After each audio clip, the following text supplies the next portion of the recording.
Hey Sagittarius, welcome to March. I'm Tamil. I'm the founder of Overflow. Every month I channel oracle messages for the Overflow community at large, which is you.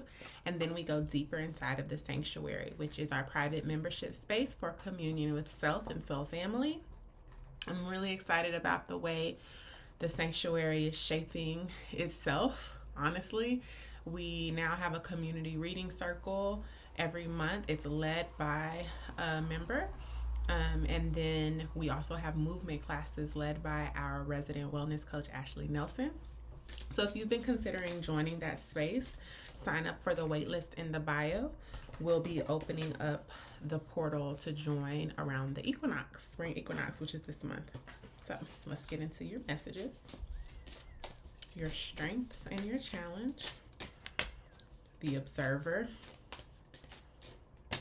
the pillar, dare to dream at the bottom. Big Sag energy here, being the visionary, embracing that. But your strength is actually Libra's challenge.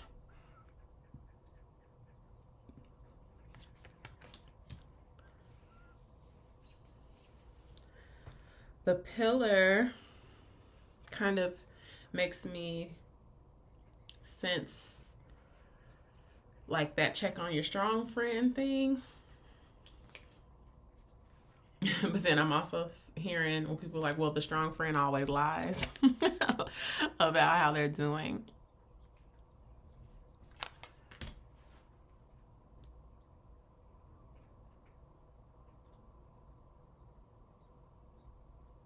What I feel is you don't mind being a pillar and you want to be a pillar, but you don't want to be the only one, right? So like, who's also providing support? Do you need additional support? Do you need more time to do whatever it is that you've been doing? Whatever it is that you've been working on?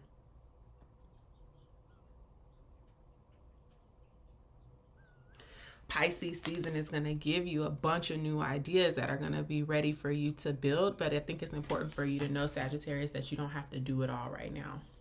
Let this be the time for ideation. So let's look at the observer.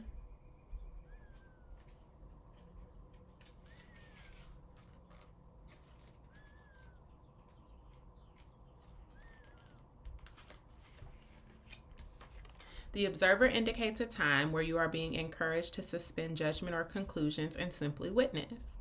Humans are always trying to sort their external world. We want to process it, make sense of it, and figure out our place within it. It is our way of trying to feel secure and comfortable within our environment. However, this can also reach extremes where we are automatically forming opinions without gathering enough information. The observer asks you to pause and simply pay attention. This may feel passive, but in observing, we are already cultivating change. The balanced observer intuitively knows when to be present and when to move. They watch, but they do not do so in a way that harms others. Many people may interpret them as apathetic. In reality, they understand that there is a time and a place for action. An unbalanced observer becomes too stagnant, and they can see how everything functions, but they do not believe that they are able to effect change as they are only one person. This can be a form of bypassing, and they may not take a stand or stand up when it is needed. I do think that, because I'm remembering, and I don't always remember what I channel, but I'm remembering cautioning you against critiquing other people and their work. And now I'm getting the sense that whatever has rubbed you the wrong way about something else is starting to shift into a way that you know what you could do about that thing.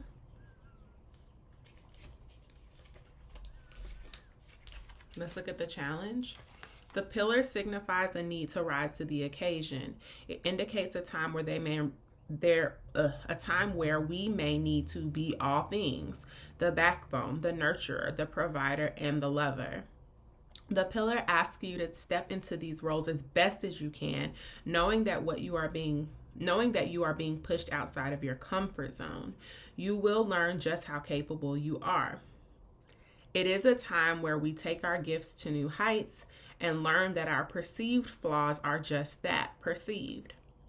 If you have been resisting a new opportunity or role that has presented itself, it is time to step into it and trust that you will learn as you go. This is also a time where our container grows. We learn just how much space we can hold for ourselves and for others. Continue to listen to yourself, fill your own cup so that you can be there for others, but do not forget to push yourself. Balanced pillar energy is being able to wear many hats to hold space for family and community, but doing these things with empowered boundaries. It is placing your personal well-being and needs first, knowing that your service will be better because of it. Unbalanced pillar can go a couple of ways. In an attempt to maintain all control, one can get domineering and manipulative. On the other hand, they may find themselves becoming codependent, where their identity gets wrapped up in the need to caretake others while forgetting about themselves. If you find yourself in the shadow of pillar, ask yourself, where can I soften? Where can I put up boundaries? What are my personal needs? And how can I go about meeting those needs for myself? And I'm thinking about this with Sag in my 5th house. 2 things are coming, especially with this 2 pillars here, because it could be one extreme or the other, but there is an extreme that's happening. Some of you have not been aware or awakened to how much space you were taking up in the lives of others and what you were expecting from them, and that it was too much necessarily to expect. So now it's time for you to kind of shift and to make some adjustments so that you can also be the support you need for yourself. And then on the other extreme, realize how I just said at the very beginning, like you want other people to support. So making sure that you are tending to the relationships that provide that for you. Okay. Seems like a very relational energy for you, Sagittarius. And it may be because you may be shifting into more collaborations with the things that you're creating. And it's not just you having to consider how you'll be impacted.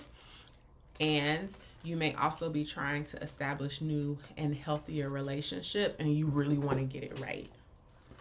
Okay? So let's get into your reading.